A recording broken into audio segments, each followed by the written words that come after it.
पहिला टप्पा 100% यश आहे. दहशतवादी तळ उद्ध्वस्त कर. त्याच्यासाठी लष्कर सरकार यांच्या भूमिकेला आपण काय म्हटलं पाहिजे, त्याचं स्वागत केलं पाहिजे. शस्त्रसंधीचा मुद्दा येतो तिथं मात्र अनेक गोष्टी गडबडलेल्या दिसतात की ज्या पद्धतीनं अमेरिकेनं याची घोषणा केली, ज्या घाई गडबडनं घोषणा केली, हे मी केलं, हे आम्ही केलं, हे जे काही त्यांनी दाखवून दिलं हे यामध्ये त्यांचा काय हेतू? हा माझ्या मते ट्रम्प यांच्या स्वभावाशी जोडलेला मुद्दा आहे आणि त्याचं क्रेडिट घ्यायचं आहे त्यांना. त्यात जिओ पॉलिटिक्स आहे. नमस्कार, मी मनोज साळुंखे. ऑपरेशन सिंदूरमध्ये आपल्या सैन्यानं जबरदस्त कामगिरी केली.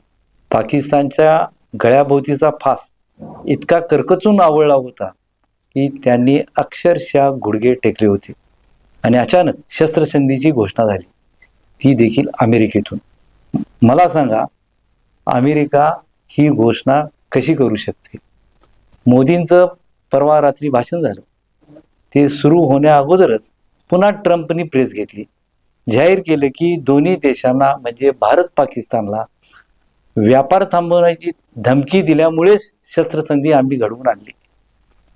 परंतु मी केलं, माझ्यामुळे झालं, हा पुन्हा पुन्हा सांगण्याचा ट्रम्पचा जो अट्टास दिसतो, त्यामुळे प्रश्न पडतो की, आणि त्यांचा इतिहास तपासला तर जिओ पॉलिटिकल इंटरेस्ट तर नाही ना, दुबळ्या पाकिस्तानला जवळ करायचे आणि भविष्यात भारताविरोधात वापर करायचा, ही कूटनीती असेल का? शस्त्रसंधी व ट्रम्प या सर्व प्रश्नांची उत्तरे आपण जाणून घेऊया. आपल्या सोबत आहेत आंतरराष्ट्रीय घडामोडीचे अभ्यासक श्री श्रीराम पवार सर. नमस्कार सर. भारत पाकिस्तानच्या परवाच्या शस्त्रसंधीनंतर पंतप्रधान नरेंद्र मोदी यांनी राष्ट्राला उद्देशून संदेश दिला. त्यांच्या भाषणामध्ये वेगवेगळे अँगल आहेत, त्यांनी दिशा स्पष्ट केली, त्याचं विश्लेषण सुरूच आहे. पण त्यातला एक महत्त्वाचा एक मुद्दा, त्यांच्याकडे मी तुमचं लक्ष वेधतो. यामध्ये एक अमेरिकेने जी काय भूमिका घेतली शस्त्रसंधीबाबत, ती विचार करायला लावणारी. म्हणजे अमेरिका असे का करते आणि नेमका याचं काय अर्थ आहे आणि त्याचं काय कारण आहे की अमेरिका यामध्ये श्रेय घेते का? हा नेहमीप्रमाणे त्यांचा हा बालिशपणा आहे का? त्यांची काही चाल आहे काय? त्याची यामागे काही डावपेच आहे? नाही, एक तर म्हणजे या सगळ्या युद्ध सुरू झालं, युद्ध म्हणण्यापेक्षा हा संघर्ष सुरू झाला, तो ते शस्त्रसंधी, याचे दोन भाग करायला पाहिजेत माझ्या मते. पहिला भाग आहे तो पहलगामच्या हल्ल्यानंतर भारताने केलेले हवाई हल्ले, आणि त्याच्यावर आपण खूप वेळा बोललोय, खूप चर्चा झाली आहे. ते हवाई हल्ले हे अत्यंत यशस्वी लष्करी कारवाईचं उदाहरण आहे. म्हणजे 1971 नंतर भारतानं पाकिस्तानमध्ये खोल हल्ले केले, दहशतवादी तळ उद्ध्वस्त केले, विशेषतः भावलपूरचा आणि मोहितकेचा तळ हा त्यातला खूप महत्त्वाचे तळ उद्ध्वस्त केले. आणि पहलगामच्या हल्ल्यानंतर जो संदेश दहशतवाद्यांना पोचणाऱ्या पाकिस्तानला द्यायला पाहिजे होता, तो दिला. त्याचबरोबर आंतरराष्ट्रीय समुदायाला पण संदेश दिला. आणि हे सरकारनं, लष्करानं केलेली अतिशय धाडसाची कारवाई आहे की आम्ही आमच्या भूमीवर येऊन जर तुम्ही सामान्य नागरिकांना मारणार असाल तर आम्ही तुमच्या म्हणजे पाकिस्तानातले दहशतवादी अड्डेसुद्धा उद्ध्वस्त करू, आणि मग ते कारवाई करताना आम्ही त्याचा परिणाम काय होईल बघणार नाही. ज्याची सातत्यानं चर्चा व्हायची. पाकिस्तान हा न्यूक्लिअर स्टेट आहे, मग एकदा आत भारतानं हल्ले केले तर कुठल्या थायला जाईल, तर याचा आम्ही अशा वेळेला विचार करणार नाही, हा एक स्पष्ट संदेश दिला. आणि तिथं मला वाटतं की भारताची सरशी अतिशय स्पष्ट आहे. आणि माझ्या मते त्यानंतरचा संघर्ष हा काही भारतासाठी फार आवश्यक संघर्ष नव्हता. पाकिस्ताननं हल्ले केले म्हणून आपण प्रतिहल्ले करत होतो. ते दहशतवादी अड्डे उद्ध्वस्त केल्यानंतर इमिजिएट भारताचं म्हणणं काय होतं, तर आम्ही टार्गेट अचीव केलेलं आहे, आता एस्केलेट करण्याची आमची इच्छा नाही, म्हणजे संघर्ष पुढे वाढवण्याची आमची इच्छा नाही. ही भारताची स्टेटेड पोझिशन आहे आणि माझ्या मते ही अतिशय प्रगल्भ पोझिशन आहे. म्हणजे त्या हल्ल्यात 100 दहशतवादी जे काय असतील ते 100 असतील, 500 असतील, 50 असतील, मुद्दा तो नाही आहे. इंटेन्शन स्पष्टपणे दाखवले आणि जे पनिशमेंट करायला पाहिजे ती केली. त्यानंतर आम्हाला हे वाढवायचं नाही आहे असं म्हणणं ही प्रगल्भ भूमिका आहे. माझ्या मते तिथं आपण एक टप्पा पूर्ण केला. त्यानंतरचा टप्पा होता तो पाकिस्तान काय करते, पाकिस्ताननं रिटॅलिएट केलं. त्यांनी अक्षरशः शेकडो ड्रोनचा हल्ला केला, मिसाईलचा हल्ला केला वगैरे आणि संपूर्ण सीमा त्यांनी थांबवली. असं केल्यानंतर त्याला प्रत्युत्तर देणं भाग होतं, ते आपण दिलं. आता या इथंपर्यंत आपलं सगळं योग्य चाललं आहे. यानंतरचा भाग जो आहे तो 3-4 दिवस त्यांचे हल्ले, त्याला आपले प्रति हल्ले, त्यांचे दावे, आपले दावे, आणि त्यातून सातत्यानं आपण एक आमचा अप्पर हँड आहे, आम्ही वर्चस्व आहे आपला, हे सिद्ध करत आलो. विशेषतः रावळपिंडीजवळचा हवाई तळ, त्याचं मोठ्या प्रमाणावर नुकसान करणं हे खूप मोठं यश आहे. रावळपिंडी हे पाकिस्तानचं लष्करी केंद्र आहे आणि त्याच्या जवळचा हवाई तळावर हल्ला करू शकतो हवाई तळ, हा, तो हल्ला करू शकतो, हे खूप महत्वाचा सिग्नल द्या. न्यूक्लिअर कमांड सेंटर तिथून जवळच होतं. न्यूक्लिअर कमांड सेंटरच्या जवळपास पण हल्ले झाले. म्हणजे या सगळ्याचा अर्थ काय आहे, तर भारताचा वर्चस्व अतिशय स्पष्टपणे सिद्ध झाला. या दरम्यानच्या काळात ज्या घडामोडी घडत होत्या त्या विशेषतः भारताच्या अंतर्गत वातावरण असं तापवायला सुरुवात झाली की आता युद्ध होणार, आणि युद्ध झालं तर आपण पाकिस्तानचा तुकडा पाडू, बलुचिस्तानला काय मुक्त करण्यासाठी मदत करू, वेगळे या प्रकारची चर्चा आपल्याकडे सुरू झाली. आणि तिथं मला वाटतं कुठेतरी प्लॉट हलायला लागला की आपण स्पष्टपणे विजय मिळवला आहे, तिथून आपण अशा एका ग्रे एरियामध्ये गेलो की जिथला विजय स्पष्टपणे मिळवता येणं सोपं नाही. याचं कारण सर्वंकष युद्ध होईल, सर्वंकष युद्धात खूप लांबपर्यंत जावं लागेल. मी यापूर्वी पण अनेकदा बोललोय, तर तिथंपर्यंत जावं का, जाऊन फायदा काय, असे प्रश्न याच्या मागे होते. त्यामुळंच व्यूहात्मक क्षेत्रात काम करणारे लोक सांगत होते की दहशतवादी तळांवरचा हल्ला हा यशस्वी आहे, त्यानंतरचे हल्ले प्रति हल्ले हे एस्केलेटेड लॅडर पुढे घेऊन जाणार आहे, हे कुठं जाईल हे कुणाच्याच हातात नाही. आणि मग आपल्याकडचं वातावरण आता आपण काय ते आरपारची लढाई करणं अशा प्रकारचं असताना अचानक शस्त्रसंधीचा संदेश आला, आणि तिथं मग तो उत्साह नव्हता शस्त्रसंधी स्वीकारायचा. कारण याचं कारण देशामध्ये वातावरण तयार झालं होतं की आता पाकिस्तानला धडा शिकवायचा म्हणजे काहीतरी मोठी कारवाई करायची, इतकी मोठी की म्हणजे 71च्या युद्धासारखी स्वप्न लोकांना पडत होती, आणि वातावरण पण तसं तापवलं जात होतं.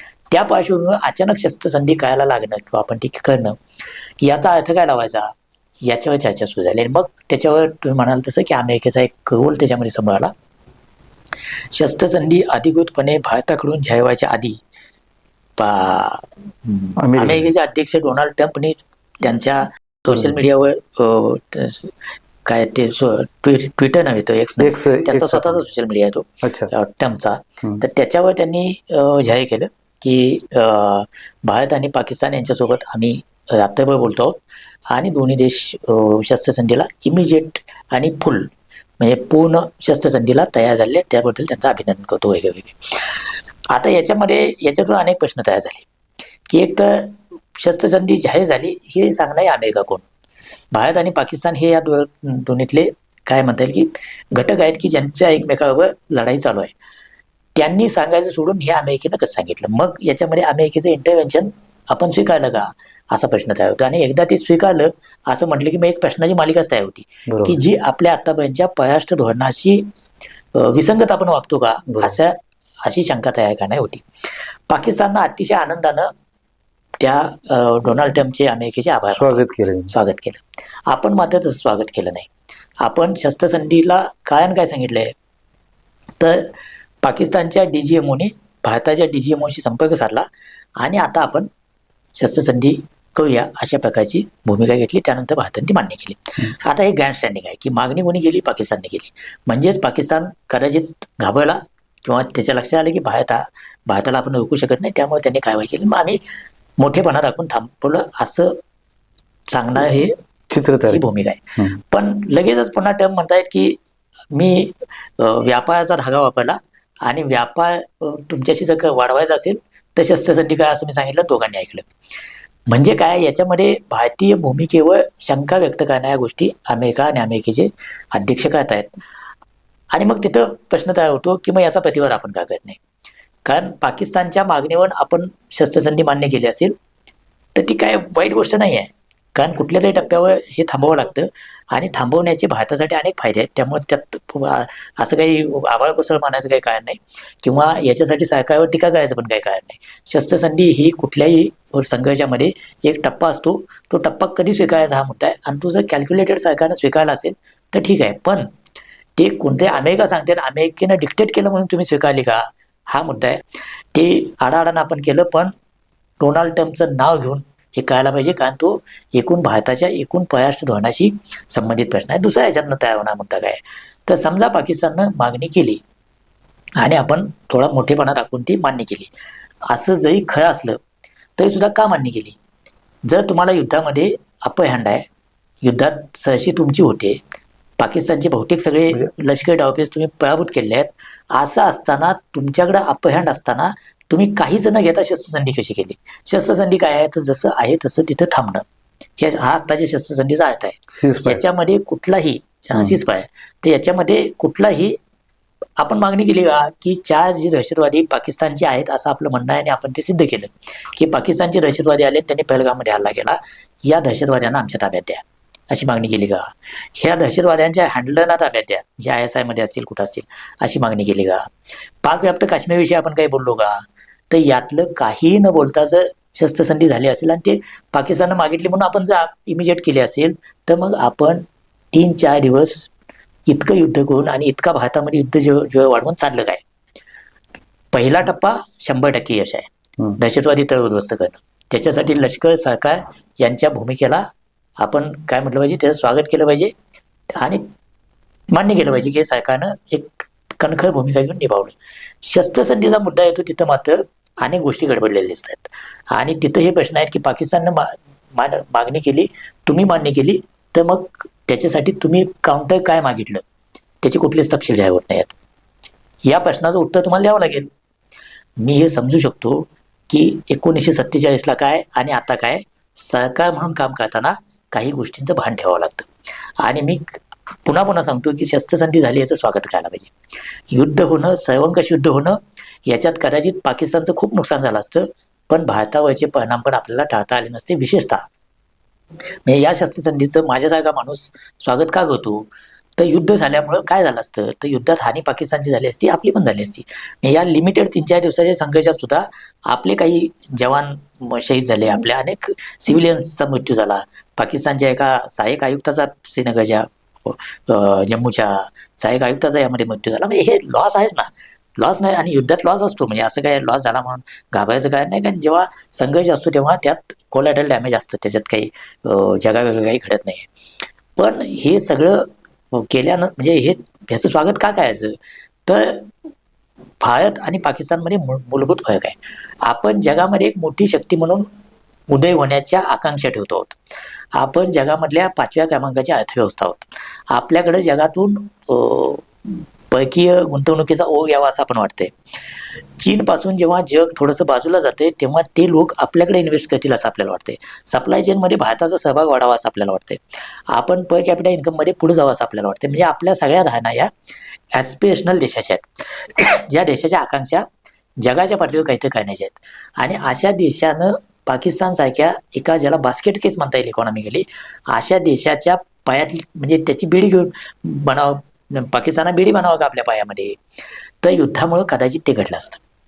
भारताच्या एकूण आर्थिक जी काही प्रगती आहे त्याच्यामध्ये किमान काही काळासाठी का असेना अडचण आली असती. आपला फिस्कल डेफिसिट वाढला असतं, आपला एकूण संरक्षणावरचा खर्च वाढला असता.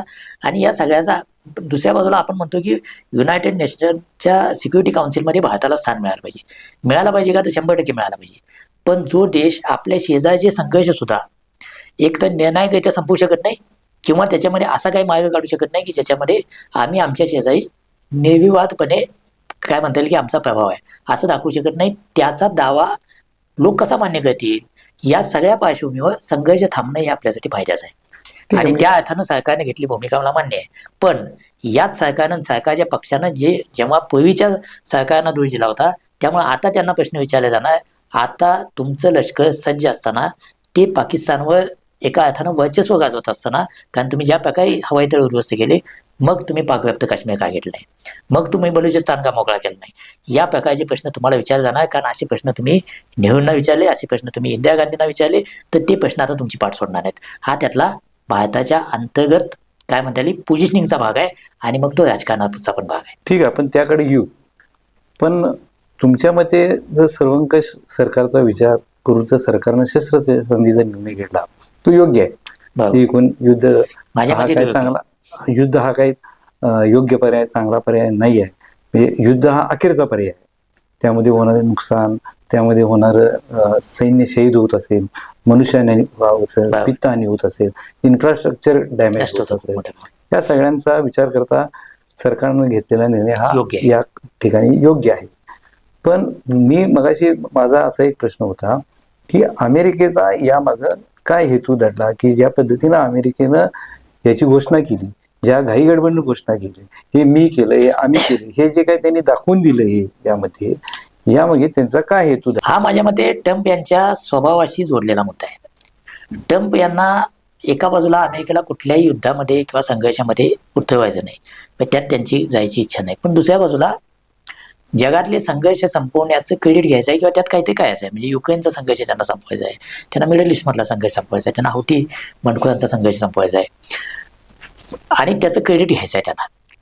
आता या युद्धामध्ये क्रेडिट घेण्याची एक शक्यता तयार झाल्यानंतर लगेच त्यांनी उडी मारली आणि ते क्रेडिट घेतलं. युक्रेनच्या युद्धात त्यांनी प्रयत्न केला, पण युक्रेन आणि रशिया दोघांनी त्याला काही तेवढी दाद दिली नाही आणि त्यांना ते युद्धही थांबवता आलं नाही किंवा त्याचं क्रेडिटही घेता आलं नाही. पॅलेस्टाईनच्या प्रश्नामध्ये ते युद्ध आधीच थांबलं होतं, त्यामुळे तिथेही काही त्यांना फायदा करता आला नाही. पण भारत पाकिस्तानमध्ये मात्र एक गोष्ट आहे की भारत आणि पाकिस्तान या दोन्ही देशांचे प्रतिनिधी त्यांच्याशी अमेरिका सातत्यानं संपर्कात होती, वस्तुस्थिती आहे, हे इस्टॅब्लिश झालेलं आहे. बरोबर. त्यामुळे ती नव्हती असं मानायचं काय नाही. पण ट्रम्प यांचा स्वभाव म्हणजे याच्या आधी सुद्धा जर तुम्ही बघितलं तर कारगिलच्या युद्धामध्ये शेवट जो झाला कारगिलचा, तो तेव्हाच्या अमेरिकेच्या अध्यक्षांनी शरीफना बोलवून हे युद्ध तातडीनं थांबवा असा जवळजवळ आदेश दिला, तेव्हा ते युद्ध थांबलं होतं. कारण तेव्हा लष्कर आणि मुलकी सत्ता यांच्यामध्ये थोडासा पाकिस्तानमध्ये मतभेद होता. भारतात तो काही प्रश्न नव्हता. वाजपेयी सरकारची भूमिका तेव्हा क्लिअर होती की पाकिस्तानच्या सगळ्या त्यांनी ज्या टेकड्या ताब्यात घेतल्या त्या आपण मोकळ्या करायच्या, पण आंतरराष्ट्रीय सीमा ओलांडायची नाही, असं त्यावेळीची भूमिका होती. ती त्या काळात त्या चौकटीत रास्ते होती. पण तेव्हाचा अमेरिकेचा हस्तक्षेप होता, तो पाकिस्तानला युद्ध थांबवायला भाग पाडणार होता. बालाकोटचा हे झाला तेव्हाही, म्हणजे बालाकोटवर आपण हल्ला केला त्यानंतर पण अमेरिकेच्या अध्यक्षांनी आज सांगितलं होतं की लवकरच तुम्हाला गुड न्यूज मिळेल आणि त्या विंग कमांडर अभिनंदन यांची सुटका झाली आणि तो संघर्ष तिथंच थांबला. तिथं काय कोणी सीज बाहेर म्हटलं नाही, कुठली चर्चा झाली नाही, पण संघर्ष थांबला. आत्ताचा प्रश्न आहे तिथंही अमेरिका बॅक चॅनलनं काहीतरी निश्चितपणे काम करत असेल, तो काही प्रश्न नाही, म्हणजे ते नाकारायचं काही कारण नाही. याचा अर्थ अमेरिकेच्या आदेशानुसार थांबलं का तर मला वाटत नाही, पण अमेरिकेचा रोल निश्चितपणे याच्यामध्ये काहीतरी आहे. ट्रम्प यांच्या स्वभावाप्रमाणे त्यांनी त्याचं क्रेडिट पूर्णपणे आपल्याकडं घ्यायचा प्रयत्न केला आणि ते घेतल्यानंतर प्रश्न असा तयार होतो की मग भारत काय करत होता, ते क्रेडिट तुम्ही घेऊ कसं दिलं.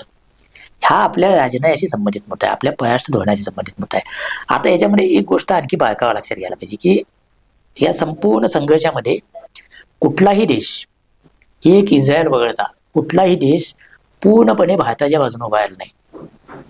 सगळ्या देशांची भूमिका अशी होती की हा संघर्ष थांबला पाहिजे. दहशतवादाचा निषेध सगळ्यांनी केला, पण पाकिस्तानचा निषेध कोणी केला का तर कोणीही केला नाही. सगळेजण असं म्हणत राहिले की दहशतवाद थांबला पाहिजे, पण भारत आणि पाकिस्तानला संघर्ष करू नये, याच प्रकारची भूमिका. एक इस्रायल फक्त स्पष्टपणे आपल्या बाजूने उभा होता, रशिया सुद्धा स्पष्टपणे असं म्हटला नाही भारताची भूमिका. मी तेच म्हणतो की शस्त्रसंधीच्या कारण शोधताना आपण ही परिस्थिती पण लक्षात घेतली पाहिजे. अशी परिस्थिती का झाली, एकही देश स्पष्टपणे असं का म्हणत नाही की हा पाक पुरस्कृत दहशतवाद आहे म्हणून भारताला पाकिस्तानला धडा शिकवण्याचा अधिकार आहे. जसं इस्रायलच्या बाबतीत संपूर्ण पाश्चात्य देश म्हणतात की पॅलेस्टाईनमधून जर हल्ला होत असेल तर पॅलेस्टाईनमध्ये हल्ला करणाऱ्या सगळ्यांना संपवण्याचा इस्रायलला अधिकार आहे. अमेरिका देखील इस्रायलचीच बाजू 100% शस्त्र पण पुरवली अमेरिकेनं इस्रायलला. असं भारताच्या बाबतीत का म्हणत नाहीत, याचा आपण विचार करायला पाहिजे. याच्यात जिओ पॉलिटिक्स आहे आणि याच्यामध्ये दोन गोष्टी आहेत. एक तर काश्मीर हा जो प्रश्न आहे तो अजूनही जगाच्या लेखी संपलेला नाही. आपल्या पण संपलाय, पण आपला काश्मीरचा प्रश्न संपला नाही याची आपली चौकट काय आहे तर पाकव्याप्त काश्मीरचा प्रश्न आहे. आता पंतप्रधान सुद्धा जे म्हणाले चर्चा होईल ती पाकव्याप्त काश्मीर, म्हणजे काय तर प्रश्न जो आहे तो पाकव्याप्त काश्मीरचा, तो तुम्ही आम्हाला कधी देणार एवढाच प्रश्न आहे असं आपण म्हणतोय. पाकिस्तान काय म्हणतोय की आपलं जे काश्मीर आहे, भारताचं काश्मीर, जम्मू आणि काश्मीर हे राज्य आहे, तो सुद्धा प्रश्न आहे, ते आपण नाकारलेला आहे. आणि जग काय म्हणतंय तर हा सगळाच प्रश्न आहे. अमेरिका, पाश्चात्य देश असं सगळे काय म्हणतायत की यात अजून सगळा प्रश्न कायम आहे आणि याच्यावर काहीतरी तोडगा काढायला पाहिजे, तो भारत पाकिस्ताननं काढायला पाहिजे. हे जिओ पॉलिटिकली आपण लक्षात घेतलं पाहिजे की आपली काश्मीरविषयीची भूमिका ही जगानं 100% मान्य केलेली नाही. पाकिस्तानचं एकूण नकाशातलं जगाचे जे स्थान आहे, जिओ पॉलिटिकली जे स्थान आहे, हा देश संपूर्ण कोलमडला तर जगाला वाटते की हे काय फार शहाणपणाचं नाही, कारण ते दहशतवाद्यांच्या हातात जाईल. म्हणजे दुबळं गाव असताना पण पाकिस्तानला जिवंत ठेवायचं, जीवन ठेवायचं. पाकिस्तानला संपूर्ण पराभूत होऊ द्यायचं नाही असं जवळपास जगातल्या बलाढ्य शक्तींनी ठरवलं आहे. त्यात चीन ठरवणं आपण समजू शकतो, कारण चीन आणि पाकिस्तानचा जवळजवळ आहे, असं काय रशिया म्हणतात आहे. की जवळ इतकी जवळची भागीदारी आहे, हम्म. त्यामुळे त्यांनी ते ठरवलंय. पण अमेरिका पण त्याच पद्धतीने वागतोय. अच्छा. म्हणजे आता जर हे युद्ध वाढलं असतं तर पाकिस्तानचं नुकसान कमालीचं झालं असतं. आर्थिकदृष्ट्या कोलमडलेल्या देशाला लष्करात जर कोलमडलं तर त्या पाकिस्तानची म्हणजे भयानक अवस्था झाली असती.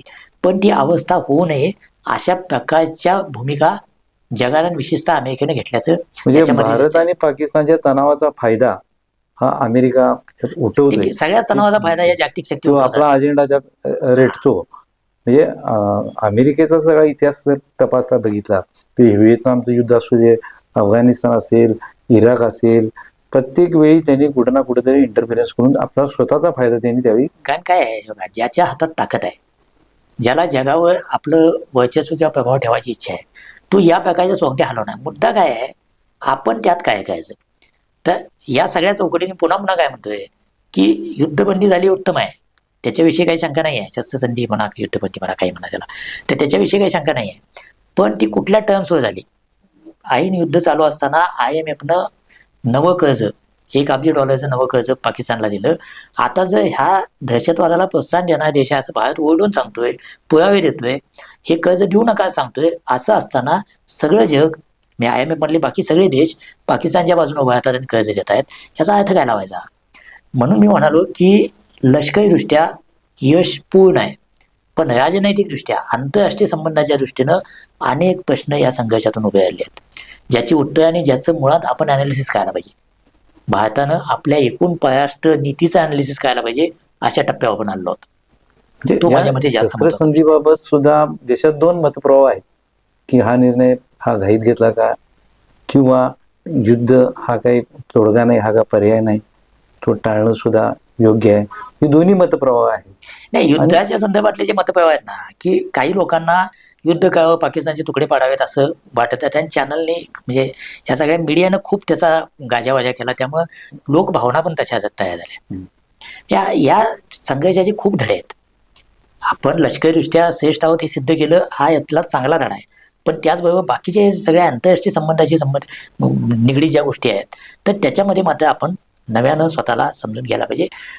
म्हणजे जसं नेहरूंनी आणि इंदिरा गांधींनी पण, तेव्हा पण असे लोक असतील, त्यांच्याकडे दुर्लक्ष केलं, देशाच्या हिताचं काय ते बघून कुठं थांबायचं हे ठरवलं. वाजपेयींनी पण का ठरवलं, तेव्हा का आंतरराष्ट्रीय सीमा ओलांडली नाही, काय तेव्हा काय लष्कर कमकुवत होतं का आपलं, तेव्हाही ओलांडता आली असती. संसदेवर हल्ला झाल्यानंतर ऑपरेशन पराक्रम, दुसऱ्या महायुद्धानंतर सर्वात मोठी सैन्याची हालचाल केली होती, काय युद्ध केलं नाही वाजपेयींनी. प्रश्न विचारता येतील, पण त्या वेळेची परिस्थिती, निर्णय घ्यायचे असतात देशाच्या हिताची. आता सुद्धा मोदींच्या सरकारनं जो निर्णय घेतलाय युद्ध थांबवण्याचा, तो देशाच्या हिताचा आहे असंच माझ्यासारखा माणूस म्हणेल. त्याला तुकडे पाडा म्हणणं सोपं असते. राज्य करणाऱ्या माणसाला 100 गोष्टींचा विचार करून राज्य करायचं असते. पण तो निर्णय घेतल्यानंतरचे जे प्रश्न आहेत, त्या प्रश्नांपासून या सरकारची सुटका नाही. कारण या सरकारनं, या सरकारमधल्या मंत्र्यांनी, या सरकारच्या नायकांनी आणि त्यांच्या समर्थकांनी असे प्रश्न आधी त्यांना विचारलेले आहेत. म्हणून युद्धबंदी किंवा शस्त्रसंधी जाहीर झाल्यानंतर लगेचच अनेकांना इंदिरा गांधींची आठवण आली. इंदिरा गांधींनी बांगलादेश तयार केला, तुम्ही का केलं नाही. हे काय आहे, हे पुन्हा राजकारण आहे. असे जुने संदर्भ दोन्ही बाजूने काढता येतील, पण ते संदर्भ काढून एकमेकाला टोकत बसायचं का आत्ताच्या परिस्थितीत असतं काय हे बघायचं. यातून एक मला वाटतं की चांगला जो भाग पुढे आलाय तो भारतानं घेतली भूमिका, की आता भारतातला कुठलाही दहशतवादी हल्ला हे ऍक्ट ऑफ वॉर मानली जाईल, हे युद्ध मानलं जाईल आणि त्याला त्याच पद्धतीचा उत्तर दिलं जाईल, असं आता आपण नव्यानं जाहीर केला या सगळ्या संघर्षानं. तो या संघर्षाचा फायदा आहे. पण आंतरराष्ट्रीय राजकारणाच्या संदर्भात मात्र आपण स्वतःला पुन्हा पुन्हा प्रश्न विचारले पाहिजेत की आपल्या मागे देश का उभे राहत नाहीत. आपलं जे नॅरेटिव्ह आहे की पाकिस्तान दहशतवाद पसरवतो म्हणून पाकिस्तानला विरोध केला पाहिजे, हे सगळेजण 100% मान्य का करत नाहीत. आणि मग ते मान्य करत असतील तर पाकिस्तानला कर्ज द्यायला सगळेजण एकत्र का येतात. पाकिस्तान कोलमडतोय असं दिसत असताना शस्त्रसंधीला अमेरिकेसारखा देश का पुढे येतो, आणि मग तो असं जाहीरपणे का सांगतो की तुम्ही जर युद्ध थांबवलं तर आम्ही तुमच्याबरोबर मोठा व्यापार करू, असं अमेरिकेचे अध्यक्ष सांगतायत, आणि नाही थांबवलं तर मात्र आम्ही व्यापार करणार नाही. ही कसली भाषा आहे, ही आंतरराष्ट्रीय न्यायातली कसली भाषा आहे, ही ब्लॅकमेलिंगची भाषा आहे. आणि मग त्याला भारत बळी पडतोय काय, तो बळी पडला नसणार 100% काय. पण ट्रम्प आल्यापासून सातत्यानं या प्रकारची भूमिका आपण काय घेतो आहोत? व्यापार युद्धाच्या संदर्भात तो म्हणतो ट्रम्प धडधडीतपणे भारतावर आरोप करतो, आपण काही केलं नाही. आता इथं शस्त्रसंधीचं क्रेडिट थेटपणे अमेरिका घेते. आपण ट्रम्प यांचं नाव घेऊन सांगत नाही की तुम्ही चुकलेलात. त्याच्याही पलीकडचं ट्रम्प असं म्हणतायत की काश्मीरमध्ये मध्यस्थी करायला मी तयार आहे, जी आपली स्टेटेड पोझिशन द्विपक्षीय चर्चा आहे 1947 पासूनची आहे की आम्ही भूमिका दुसऱ्या आहे. कोणाची चर्चा करणार नाही. आणि सिमला कराराचं महत्व काय, तर आपण आंतरराष्ट्रीय व्यासपीठावरून काश्मीरचा प्रश्न भारत आणि पाकिस्तानच्या टेबलवर आणला. आता त्यानंतर 50 वर्षांनंतर अमेरिकेचा अध्यक्ष म्हणत असेल की काश्मीरच्या प्रश्नात आम्ही ही समज आहे, हा प्रश्न भारत आणि पाकिस्तान यांच्याशी निगडीत आहे. या दोघांनी मिळूनच तो सोडवायचा आहे. असं जर ट्रम्प म्हणत असतील तर ते जास्त योग्य नाही. आणि ते स्पष्ट म्हणजे भारतानं सांगितलं की हा द्विपक्षीय आहे वगैरे वगैरे, आपण बोललो, त्यात काही हे नाही.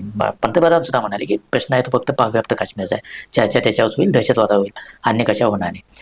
आता हे सगळं मान्य आहे, पण अमेरिकेचे अध्यक्ष असे म्हणतायत म्हणजे पुन्हा एकदा 50 वर्षाच्या मागे निघालीत का ती, की जेव्हा युनायटेड नेशन सिक्युरिटी काउन्सिल आणि बाकीचे सगळे लोक काश्मीर प्रश्नावर मध्यस्थी करायला काही ना काही ते करत होती, त्या दिशेनं आपण पुन्हा जायचं का? आता आपण जाणार नाही, पण कोणतंही म्हणायचं धाडस करतोय हे सुद्धा भारतानं मान्य करायचं काय नाही. स्पष्टपणे सांगायला पाहिजे की तुमचा अभ्यास कच्चा आहे, काश्मीर प्रश्नावर तुम्हाला काही माहिती नाही आहे. शेकडो वर्ष काश्मीर प्रश्न चाललाय, कुठून काढलं तुम्ही? हजारो वर्ष भारत आणि पाकिस्तान लढतोय, कुठून आणलं तुम्ही? तर हे त्यांना आपण जाणीव करून द्यायला पाहिजे, जेणेकरून ट्रम्पना भारताच्या परराष्ट्र धोरणाविषयी बोलताना त्यांना 10 वेळा विचार करावा लागेल. कारण हे काही भारतासाठी चांगलं लक्षण नाही आहे. कोणतंही पाकिस्तान आनंदाने तयार होईल, त्यांना पाहिजेच आहे बाकीचे लोक ह्याच्यामध्ये येणं. आपल्याला ते मान्य नाही, आपल्याला ते परवडणार पण नाही. कारण आपण एक देश म्हणून पाकिस्तानच्या खूप मोठे आहोत. त्यावेळेला आपले प्रश्न सोडवण्यासाठी जगातल्या तिसऱ्या पंचानं यावं हे मान्य काहीच कारण नाही. जो देश सिक्युरिटी काउन्सिलचा कायम सदस्य बनायचं ॲस्पिरेशन ठेवतो, त्या देशानं आपल्या देशाशी संबंधित एका द्विपक्षीय मुद्द्यामध्ये तिसऱ्या कोणाला ते इन्व्हॉल्व्ह करून घ्यावं हे मान्य करायचं काहीच कारण नाही आहे. मान्य नाही, पण ट्रम्प म्हणतायत याचा प्रतिवाद आपण करायला पाहिजे. म्हणजे एकूणच तुम्ही या शस्त्रसंधीचं स्वागत केलेलं आहे. दुसरं म्हणजे अमेरिकेनं या प्रश्नात नाक खुपसायचं कारण नाही, काश्मीर प्रश्नात नाक खुपसायचं कारण नाही, पण शस्त्रसंधीच्यामुळे जे प्रश्न तयार झाले त्याची उत्तर या सरकारला द्यावी लागतील. कारण इस्रायल सोडून अन्य देश आपल्या मागं का उभारले नाही.